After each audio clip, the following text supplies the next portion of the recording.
আল্লাহ যখন এই পৃথিবী সৃষ্টি করলেন, পৃথিবীর মধ্যে কম্পন হচ্ছিল, কাঁপাকাঁপি চলছিল। আল্লাহ সেই কাঁপনি থামানোর জন্য পাহাড়গুলোকে পৃথিবীতে স্থাপন করে দিলেন। এই দৃশ্য দেখে ফেরেশতারা বললেন, ইয়া আল্লাহ, পাহাড়ের এত শক্তি, পৃথিবী কাঁপছিল আর আপনি পাহাড় স্থাপন করেই কাঁপুনি থেমে গেল।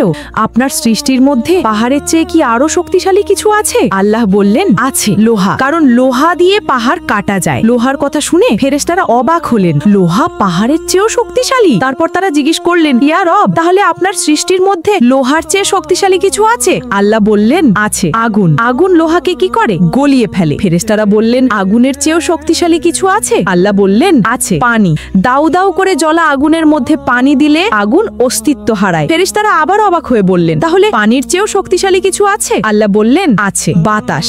বাতাস পানিকে এক দিক থেকে আরেক দিকে নিয়ে যায়। জলের মধ্যে বায়ুর উচ্ছ্বাস লাগলে জলোচ্ছ্বাস সৃষ্টি হয়। ফেরেশতারা বললেন, তাহলে বাতাসের চেয়েও শক্তিশালী কিছু আছে? আল্লাহ বললেন, আছে, বনি আদম, সেই মানুষ যে গোপনে দান করে, এত গোপনে যে ডান হাত যা দান করে বাঁ হাতও তা টের পায় না। বলো সুবহানাল্লাহ।